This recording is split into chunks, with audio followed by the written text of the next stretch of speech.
안녕하세요. 그랜드미래 흉부외과 의원 송영주 원장입니다. 이번 시간에는 정맥순환이 안 될 때 하지정맥류가 생길 때 어떤 증상이 생기고 어떻게 불편한지 알아보도록 할 겁니다. 내가 다리가 불편한데 정형외과를 가야 하는지 하지정맥류 병원을 가야 하는지 잘 모를 때 있으실 거예요. 실제로 진료실에 환자분이 들어오셔서 상담을 하다 보면 검사를 진행하지 않아도 명확하게 이 문제는 정형외과적인 문제겠다 이런 경우가 있거든요. 지금 다리가 불편해서 병원 예약하시려는 분들, 잘못 예약해서 엉뚱한 병원 가셨다가 소중한 시간과 돈 낭비하지 않으시게끔 이번 영상 한번 보세요.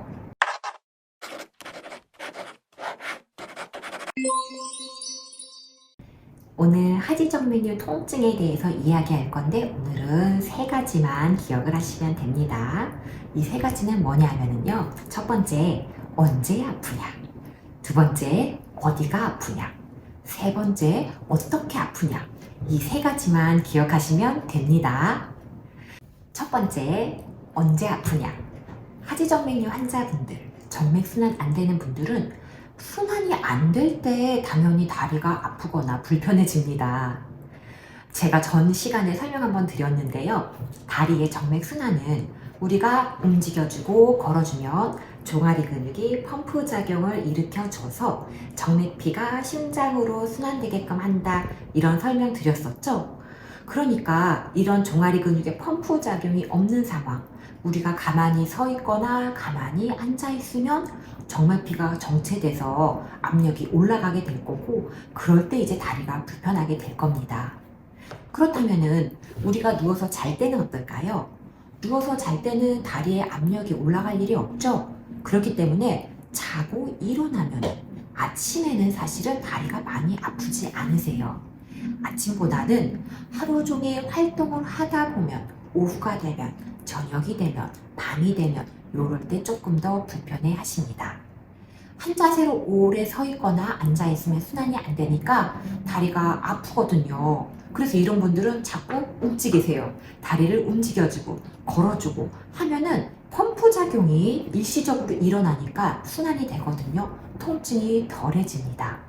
그리고 하루 종일 일하고 오신 분들 양말 벗어보시면 다리에 양말 자국 난 거 보셨을 거예요. 내가 다리가 붓는 거 몰랐다가도 양말 자국 난 거 보면은 다리가 부었네 요거 아실 수 있을 겁니다. 하루 종일 순환이 안 되니까 오후가 돼서 다리가 부은 거예요. 그리고 어떤 경우에는 일할 때는 몰랐는데 이제 자려고 누우면 다리가 너무 불편해서 잠을 못 자겠다 이런 분들 많이 있으세요. 그래서 자기 전에 가족분들이 다리를 주물러 준다라던가 또는 발로 밟아준다는 분들도 있으세요. 이렇게 누가 마사지를 해준다던가 또는 다리를 벽에 기대서 위로 올려준다던가 베개 위에 다리를 올려준다던가 이렇게 해주면 또 다리가 편안하다고 말씀을 하세요. 왜냐면은 이렇게 다리를 올려주면 다리에 압력이 떨어지잖아요. 그래서 순환이 되거든요. 그래서 하지정맥류, 정맥순환 안 되는 분들은 이렇게 자기 전에 자꾸 마사지도 하시고 다리도 올리고 다리가 불편하니까 자동적으로 그렇게 많이 하세요. 그리고 낮 동안 순환이 안 된 상태에 노출돼 있던 종아리 근육들은 잘 때 기지개 펼 때, 새벽에 기지개 펼 때 갑자기 근육이 뭉쳐서 쥐가 많이 납니다.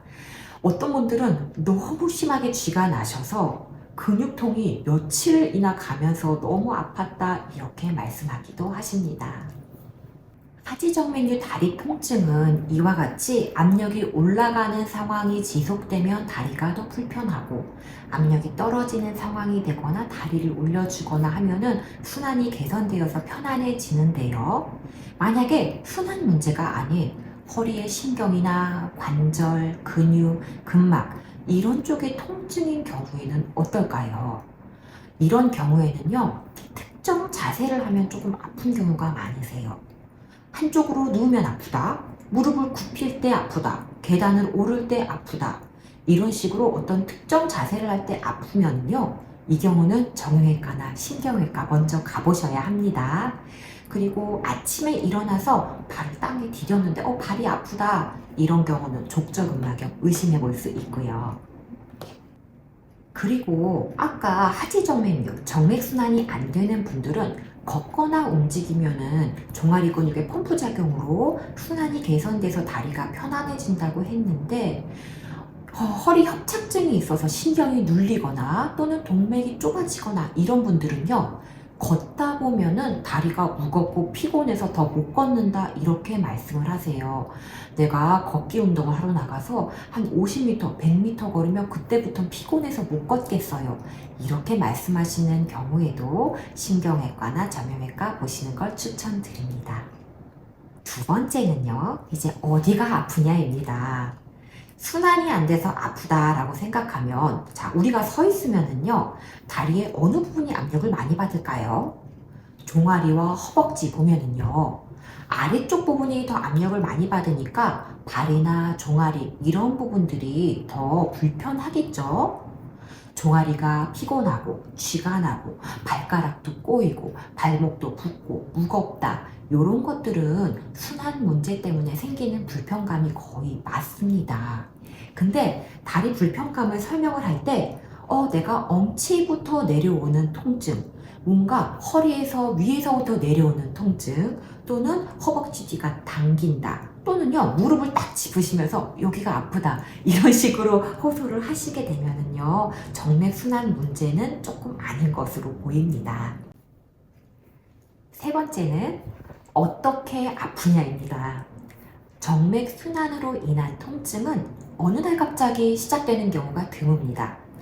언제부터 아프셨어요? 라고 물어보면은요, 만약에 제가 일주일 전에요. 아니면 며칠 전부터요. 특정한 날짜, 그때부터 아팠어요. 라고 말씀하시는 분들은 95% 이상 정형외과 문제입니다. 정맥순환이 안 돼서 생기는 불편감은요, 짧아도 몇 달이에요. 몇 달, 몇 년, 몇십 년 됐다는 분들도 있으시거든요. 그리고 통증 양상도 아주 강한 통증보다는 표현하기 힘든 애매한 느낌인 경우가 많으세요. 제가 다리가 어떻게 불편하세요? 라고 여쭤보면은요, 되게 이 불편감이나 통증을 표현할 단어를 찾기가 힘들어서 한참 생각을 하고 고민을 하시는 경우가 대부분이십니다. 사람마다 표현하는 건 다양한데, 무겁고 피곤하다, 나른하다, 뭔가 설명할 수 없이 불편하다, 욱신거린다, 당긴다, 이런 표현을 하세요. 그런데 내가 며칠 전부터 못 걸을 정도로 너무 아파요. 이런 경우는 하지정맥류 검사부터 받으러 오시면 안 됩니다. 간혹 하지정맥류의 합병증인 혈전염이라든지 또는 심부정맥 혈전증 같은 경우에는 통증이나 부종이 급성으로 시작되는 경우도 있어요. 하지만 이런 경우를 제외하고는 정맥순환으로 인해서는 이런 심한 통증이 갑자기 오는 경우는 거의 없습니다. 오늘 말씀드린 세 가지 다시 정리해 볼게요. 첫 번째, 언제 불편한가? 오후나 저녁이 되면, 오래 서 있거나 한 자세로 앉아 있으면 불편하다. 하지정맥류나 정맥순환 문제입니다. 둘째, 어디가 불편한가? 다리의 위쪽, 엉치나 허벅지보다는 아래쪽, 종아리나 발 쪽이 불편하다. 이런 경우에 순환 문제가 더 많습니다. 세 번째, 어떻게 아픈가? 비교적 오래된 애매한 느낌의 통증이 순환 문제입니다. 제가 편의상 이렇게 간단하게 나눠서 설명을 드렸지만요, 모든 분들의 통증을 이렇게 분류하기는 사실은 어렵습니다. 이 통증이라는 거는요, 정말 주관적인 느낌이기 때문에요. 사람마다 표현하거나 느끼는 게 다 틀리거든요. 그리고 신경이나 근육의 문제가 혈관 순환 문제랑 함께 있다라고 하면은 여러 가지 복잡한 양상의 통증을 보일 수가 있습니다. 만약에 오늘 영상, 설명하는 영상을 보시고도 내가 잘 모르겠다, 대체 내가 어느 병원을 가야 돼? 잘 모르시겠는 분들은요, 저희 병원으로 전화 문의 주시면 저희가 친절하게 알려드리고요. 만약에 내가 순환 문제인 것 같다 라고 하시면은 병원에 방문하시면 또 제가 자세하게 진료해 드리겠습니다. 영상 보시고 도움되셨다면 구독, 좋아요 부탁드립니다. 감사합니다.